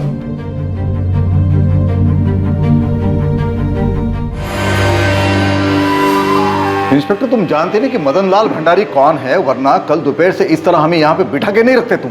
जब तक तुम सच नहीं बता देते तुम यहाँ से बाहर नहीं जाओगे मदन लाल। किशन तुमने किया ना उस बच्ची के साथ, और ये भी बताना कि तुम लोगों ने मिलकर कैसे सब कुछ मैनेज किया। हमारा दिमाग तो सही है इंस्पेक्टर। किशन लाल भंडारी, उस बच्चे को कहाँ बुलाया तूने? स्टोर रूम में ना? क्यों फर्जी कहानी बना रहे हैं आप लोग?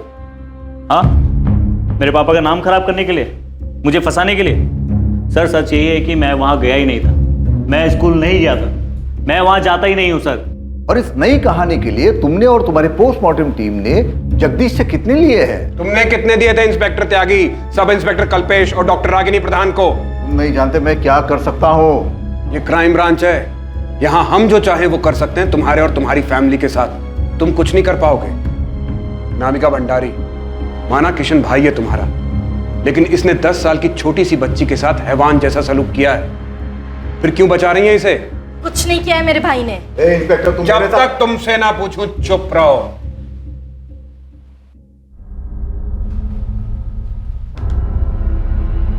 अनामिका, 14 जुलाई को महेश ने 11:10 के बाद तुम्हें 6 कॉल किए, 2-2 मिनट के, और महेश ने 2 कॉल तुम्हें किए मदन लाल। 11:10 से 11:35, यानी इस 25 मिनट के बीच में तुम लोगों को 8 बार कॉल किए। क्यों? ये इंसिडेंट हमारे स्कूल में हुआ, इमरजेंसी सिचुएशन थी, और किसी कॉल करते? मैं भी नहीं बता रहा। इमरजेंसी तो थी, किशन की गंदगी जो समेटनी थी तुम लोगों को। मदन लाल और अनामिका को तुम पल पल की खबर देते रहे महेश, और महेश तुम लोगों से पूछ रहा था कि आगे क्या करना है, कैसे किशन को बचाना है, जबकि श्रुति की मां को तुमने 11:45 पर कॉल किया, उसे हॉस्पिटल भेजने के बाद, और उसके बाद इंस्पेक्टर त्यागी और सब इंस्पेक्टर कल्पेश को कॉल किए गए।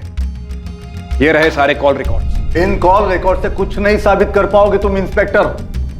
ये सारे इस केस से ही जुड़े हैं। मैं उस स्कूल का मालिक हूं, तो जाहिर है कि महेश इमरजेंसी में मुझे ही कॉल करेगा ये गाइडेंस लेने के लिए कि आगे क्या करना है, कैसे करना है, कैसे चीजों को रफा दफा करना है। कुछ नहीं कर पाओगे तुम, कुछ भी नहीं साबित कर पाओगे तुम। भूल है तुम्हारी। किशन ने खून किया है, सबूत तो हम ढूंढ लेंगे।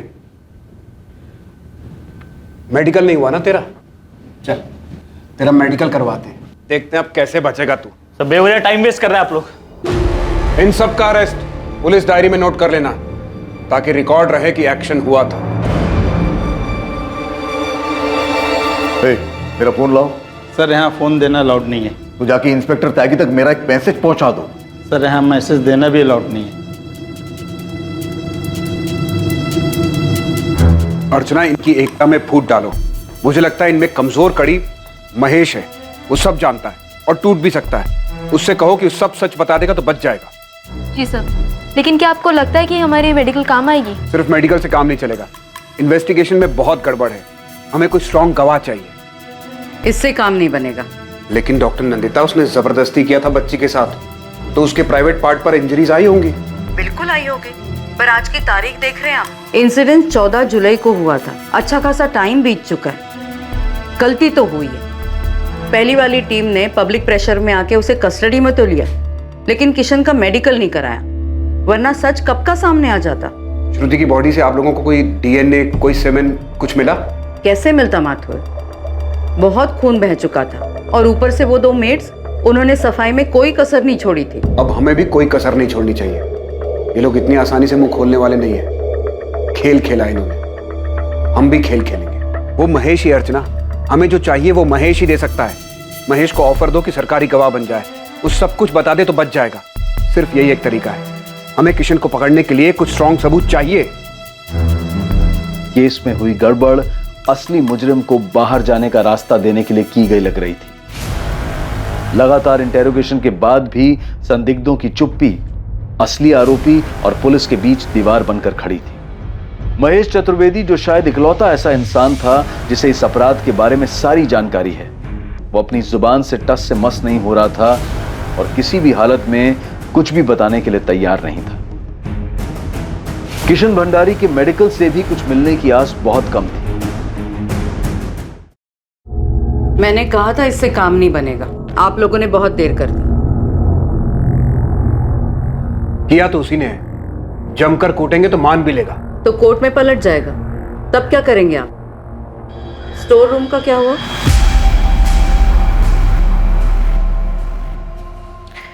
कहां से लेकर आऊं मैं कुछ ललित? बहुत देर हो गई है, कुछ नहीं मिलेगा। कोशिश करो आशीष, जो भी हुआ इसी कमरे में हुआ है। हुआ होगा, लेकिन कोई हमें यहाँ लेकर नहीं आया, वरना सफाई होने के बाद भी मैं कुछ न कुछ तो निकाल ही लेता, लेकिन अब कुछ नहीं हो सकता।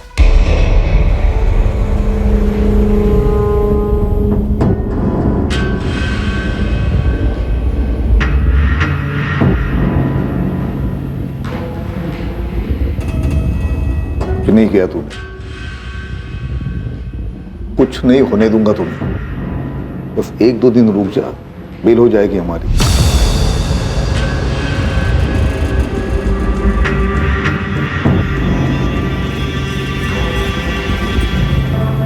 सर, कल रात भी उस महेश की पलक को एक बार भी झपकने नहीं दिया, लेकिन अभी तक कुछ बोला नहीं है उसने। स्टोर रूम से कुछ नहीं मिला? नहीं सर, फॉरेंसिक ने 6 घंटे मेहनत की, लेकिन। और उस फोन पर इंफॉर्मेशन देने वाले का, जिसने हमें और कावेरी को कॉल किया था? पीसी वाले मुस्ताक को फॉलो अप कर रहा हूं मैं। मैम, अगर किशन स्कूल आया भी होगा तो मैंने उसे नहीं देखा। मुझे पता है इस सब में महेश शामिल है। श्रुति की मां फीस कम करवाने के लिए अनामिका के पास गई, लेकिन मिल गया उसे किशन। तभी से उसके मन में शैतान घुस गया होगा।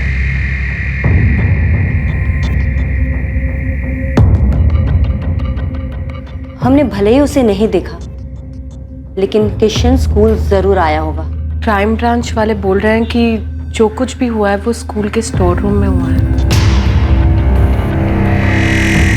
केस को किसी नतीजे पर पहुंचाने के लिए एक मजबूत सबूत की जरूरत थी, जिससे यह साबित हो सके कि किशन ही असली आरोपी है। जिस सबूत की जरूरत थी वो था तो, पर नजर नहीं आ रहा था। लेकिन अब आरोपी बहुत देर तक बचने वाला नहीं था।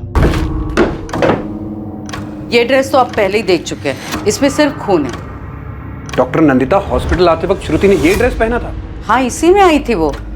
कैसे? क्योंकि क्राइम के वक्त तो उसने कुछ और पहना था। नहीं, ये कपड़े नहीं थे। ये ड्रेस लाने के पैसे तो मैंने दिए थे, लेकिन श्रुति ने स्कूल यूनिफॉर्म पहना था। स्कूल यूनिफॉर्म इतना खून खून हो गया कि हमने उसके कपड़े चेंज किए थे। बच्चे का पूरा यूनिफॉर्म, सारा कपड़ा खून खून हो गया है। तो एक काम कर, ये पैसे पकड़ और दूसरे कपड़े ले। तो फिर स्कूल यूनिफॉर्म कहाँ है? मुझे नहीं पता सर। क्या बोल रहे हो कल्पेश? दिया ही नहीं? हाँ सर, यूनिफॉर्म दिया ही नहीं था हमें। दिया नहीं था, डिस्ट्रॉय कर दिया त्यागी। लिमिट में रहो माथुर, ज्यादा हो रहा है। अगर ऐसा हुआ ना त्यागी, तो मैं भूल जाऊंगा कौन वर्दी वाला और कौन नहीं। सबूत मिटाने का चार्ज सब पर लगेगा। हमें यूनिफॉर्म कभी मिली ही नहीं, और अगर यूनिफॉर्म डिस्ट्रॉय हुई भी है ना तो उस महेश ने की होगी, जाकर उससे बात करो। हमने अपना काम ठीक से किया, हम पे कीचड़ मत उछालो। महेश, श्रुति की स्कूल यूनिफॉर्म कहाँ है? स्कूल यूनिफॉर्म मुझे नहीं पता। देख महेश, अब तक जितना तोड़ा है ना वो सिर्फ ट्रेलर था, समझा? यूनिफॉर्म सच में कहा मुझे नहीं पता। अफरा तफरी का माहौल था, कहाँ गया मुझे क्या पता। सर, यूनिफॉर्म मिल सकता है।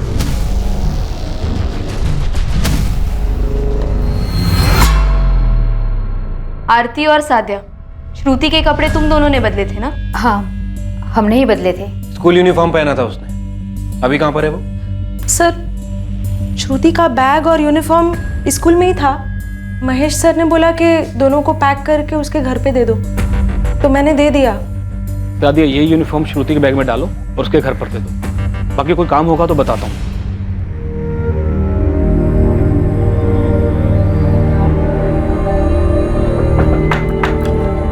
कावेरी बहन,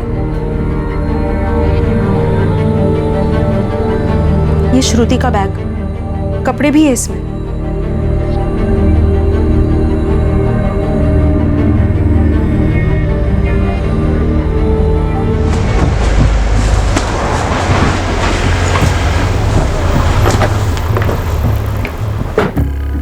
यूनिफॉर्म मिला कावेरी? हाँ मिला। यूनिफॉर्म साफ तो नहीं किया ना तुमने? नहीं मैडम, जैसा मिला था वैसे ही अलमारी के ऊपर रख दिया ताकि दिखाई ना दे। इसे देखने की हिम्मत नहीं तो साफ क्या करते। सही क्या कावेरी?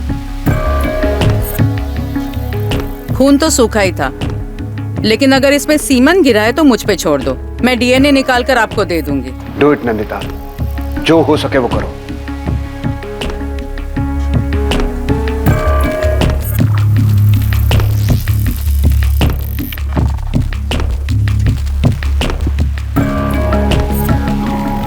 बड़ी भूल हो गई किशन जी। बस उम्मीद करो कि उन्हें यूनिफॉर्म पे कुछ ना मिले।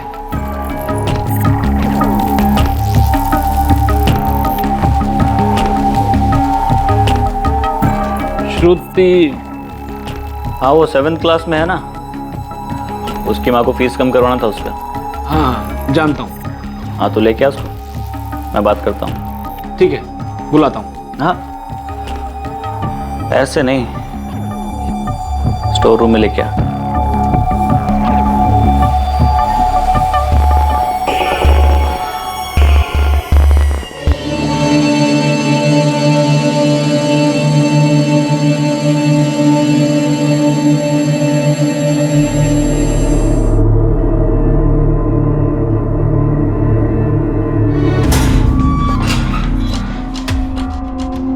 चल, तेरा टाइम पूरा हो गया। उठ, अरे उठ, चल।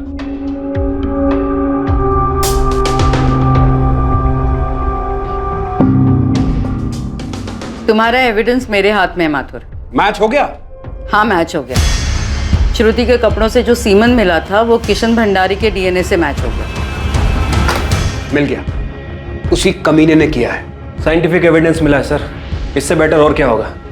अब इस महेश और किशन को तबीयत से तोड़ते हैं और उसके बाद इन्हीं से क्राइम सीन रिक्रिएट करवाते हैं। ठीक है, करवाओ। किशन भंडारी पर आईपीसी की धारा 377 अप्राकृतिक रूप से यौन संबंध बनाने के लिए, धारा 302 हत्या के लिए, और महेश चतुर्वेदी पर धारा 304 गैर इरादतन हत्या के लिए और धारा 202 अपराध की जानकारी छुपाने के चार्जेस लगाए गए। किशन भंडारी के पिता मोहनलाल भंडारी पर आईपीसी की धारा 109 अपराध करने को उकसाने के लिए और धारा 201 सबूतों से छेड़छाड़ के चार्जेस लगाए गए। पुलिस की पहली जांच टीम को सस्पेंड कर दिया गया और अपना कर्तव्य सही तरह से ना निभाने के कारण उनके खिलाफ जांच के आदेश दिए गए। कालू यादव को उस पर लगे सभी आरोपों से बाइज्जत बरी कर दिया गया।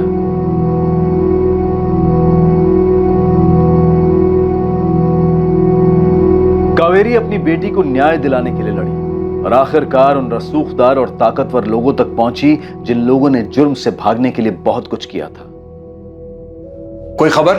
नहीं सर, पीसीओ वाले के पीछे लगा हूं, लेकिन जिस कॉलर ने किशन भंडारी का नाम आगे किया था उसके बारे में कुछ पता नहीं चल रहा है। कोई नहीं, केस को सही बंदे की तरफ घुमाने में बड़ी हेल्प की है उसने। नहीं भी पता चले तो ठीक है। सर वैसे मुझे लगता है कि कोई स्कूल से ही होगा, शायद उसकी इंसानियत जाग गई होगी और उसने हमें फोन कर दिया। वो कॉलर अब तक अज्ञात है, क्योंकि उस अज्ञात कॉलर ने अपनी जिम्मेदारी समझी, क्योंकि श्रुति की मां ने हार नहीं मानी और अपनी आवाज उठाई, क्योंकि कई संगठनों ने आम लोगों का साथ दिया और केस को री इन्वेस्टिगेट करने की उनकी आवाज को बुलंद किया। नतीजा यह हुआ कि कानून की पकड़ से दूर जा रहे और सबूतों को मिटा चुके असली अपराधी पकड़े गए, वरना इस केस में एक गरीब निर्दोष की बलि चढ़ाने की पूरी तैयारी कर ली गई थी। हम उस इन्वेस्टिगेटिंग टीम की सराहना करते हैं जो इतनी बाधाओं से लड़ते हुए मामले की गहराई तक गई और असली आरोपियों को पकड़ने में सफल रही। हमारा सिस्टम ऐसे ही समर्पित और निष्ठावान लोगों के प्रतिबद्ध और सतर्क रहने से चलता है। अब मैं अनूप सोनी आपसे विदा लेता हूं। कल रात 11 बजे आपसे फिर मुलाकात होगी एक और नए केस के साथ। और याद रखिए, क्राइम और आपके बीच में सिर्फ इतना फर्क है कि आप कितने सतर्क हैं। सतर्क रहें, सुरक्षित रहें। जय। इस तरह के और भी एपिसोड देखने के लिए हमारे चैनल को सब्सक्राइब करें और बेल आइकन दबाना ना भूलें।